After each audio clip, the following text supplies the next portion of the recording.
which he held his beliefs. Peck explained that while they weren't close friends personally, they often saw each other at industry events, charity functions, and academy ceremonies, always greeting each other with professional respect. Peck was especially complimentary about Heston's commanding presence on screen. "There's no question Charlton had a unique kind of grandeur," Peck said. "When he stood before a camera, he became something larger than life. That's not something you can teach. He had it naturally." Whether he was Moses parting the Red Sea or Ben-Hur racing through a Roman arena, Peck admitted that he admired Heston's dedication to physical roles and historical epics, types of movies that Heston helped define in the 1950s and 1960s. He was also honest about their differences. "We came from different schools of thought," Peck reflected.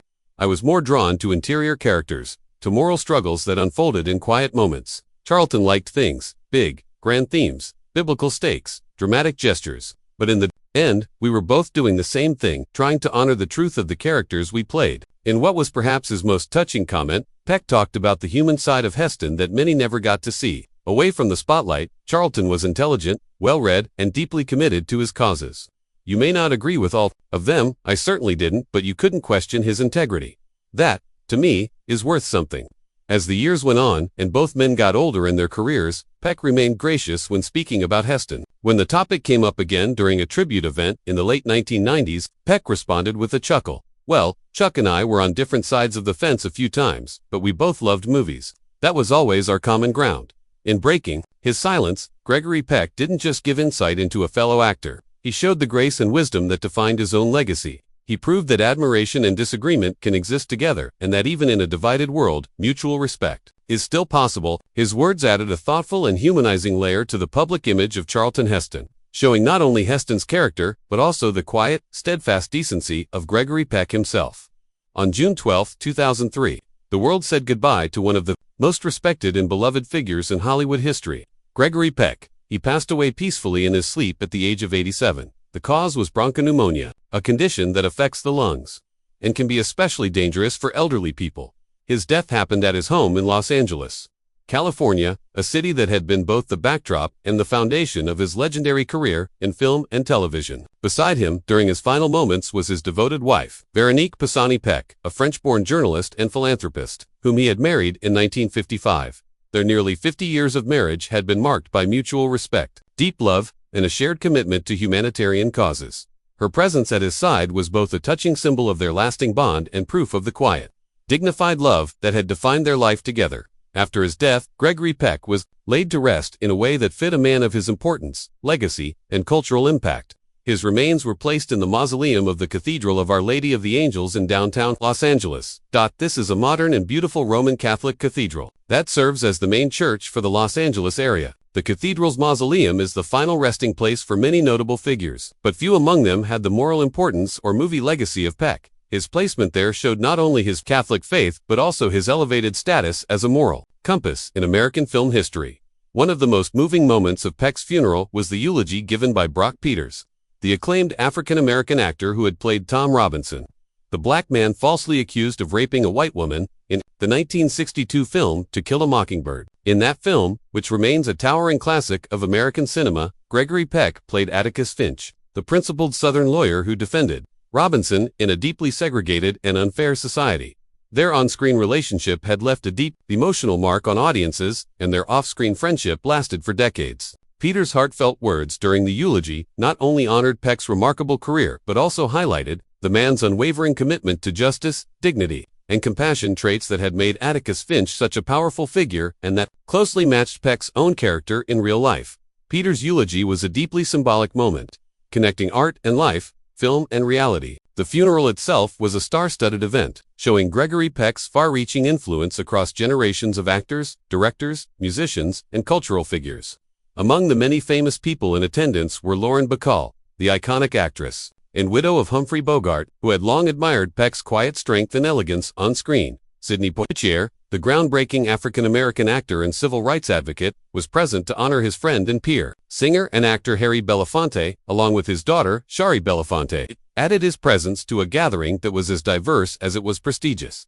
Also attending were major Hollywood stars from both classic and contemporary eras. Harrison Ford, known worldwide for his roles in Star Wars and Indiana Jones, and his partner at the time, actress Callista Flockhart, television actor and activist Mike Farrell of MASH fame, and Shelley Faberist, remembered for her long career in television and film. Actor Jimmy Smits, known for his work on NYPD Blue and The West Wing, came to pay his respects, as did French-American actor Louis Jourdan, and glamorous actresses Diane Cannon and Stephanie Zimbalist. British actor Michael York, famous for Cabaret and Logan's Run, was also among the mourners. The event also drew celebrities from the world of music and entertainment, including pop superstar Michael Jackson, who had long admired Peck, not only for his acting but for his humanitarian work. Actress Angelica Houston, soul icon Lionel Richie, and Oscar-winning actress Louise Fletcher were among those who attended to pay tribute.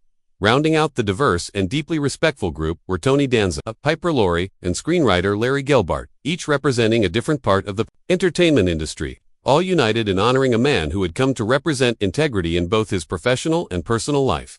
The funeral of Gregory Peck was not just a private farewell, it was a public moment of reflection on a life that had deeply shaped American culture. His passing marked the end of an era, but his legacy as a consummate actor, a principled man, and a quiet champion of human rights continues to resonate across generations. Gregory Peck finally talks about Charlton Heston. Gregory Peck was born with the name Eldred Gregory Peck on April 5, 1916 in Loyola, California, a beach town near San Diego that he always loved. His childhood was really hard because his parents got divorced when he was only 6 years old, and after that, his grandmother mostly took care of him, even though his early life was tough. His family taught him to be a good person and work hard. These good qualities would later show up in his famous movie characters and in his real life too. He went to a Catholic military school first, then to San Diego State Teachers College, and finally transferred to UC Berkeley, where he first wanted to be a doctor, but then he joined the school's theater group and fell in love with acting, which completely changed what he wanted to do with his life. Peck started acting on Broadway in 1942, and by the mid-1940s he was already a big star in Hollywood during its best years. He was really tall, with a handsome face, a deep voice, and acted with such class that people saw him as a serious, classy actor. He became a movie star during World War II, and his characters often showed the quiet strength and good morals that people really needed during those scary times. His acting in The Keys of the Kingdom in 1944 got him his first Oscar nomination, showing he would be excellent on screen for the next 50 years. Gregory Peck's most famous role happened in 1962 when he played Atticus Finch in To Kill a Mockingbird, the movie based on Harper Lee's prize-winning book. His character was a good, caring small-town lawyer who defended a black man who was wrongly blamed for a crime in the racist South. This became the most important good guy character in American movies. Peck's acting, filled with calm goodness and deep feelings, won him the Oscar for Best Actor and made him a legend in movie history. It wasn't just a role. Atticus Finch became a symbol of fairness, kindness, and being a decent person. Peck said it was the role he was most proud of playing. In 2003, movie experts said Atticus Finch was the greatest movie hero of the 1900s. This showed how amazing both the character and Peck's acting were. During his amazing career, Gregory Peck was in many different kinds of movies: war movies, like 12 O'Clock High in 1949, romantic adventures like Roman Holiday in 1953 with Audrey Hepburn, and big historical dramas like The Guns of Navarre in 1961 and Captain Horatio Hornblower in 1951. He was good at playing different kinds of characters, but he always brought strong morals to every part he played. Peck often picked roles that matched his beliefs, choosing meaningful stories over flashy ones. His acting wasn't just pretending, it showed his deep care for humanity that touched people all over the world. Besides making movies, Gregory Peck worked hard to help people and fight for what's right. He supported civil rights his whole life. He was a close friend and supporter of Martin Luther King Jr. and worked on the National Council on the Arts when Lyndon B. Johnson was president. He also spoke up against the unfair blacklisting during the McCarthy era, being brave when many Hollywood people were too scared to speak up. He used his fame not to show off, but to help important causes and stand up for people who couldn't speak for themselves. Peck won lots of awards that he really deserved. He was nominated for 5 Oscars for Best Actor and got the Jean Hersholt Humanitarian Award in 1968 for his charity work.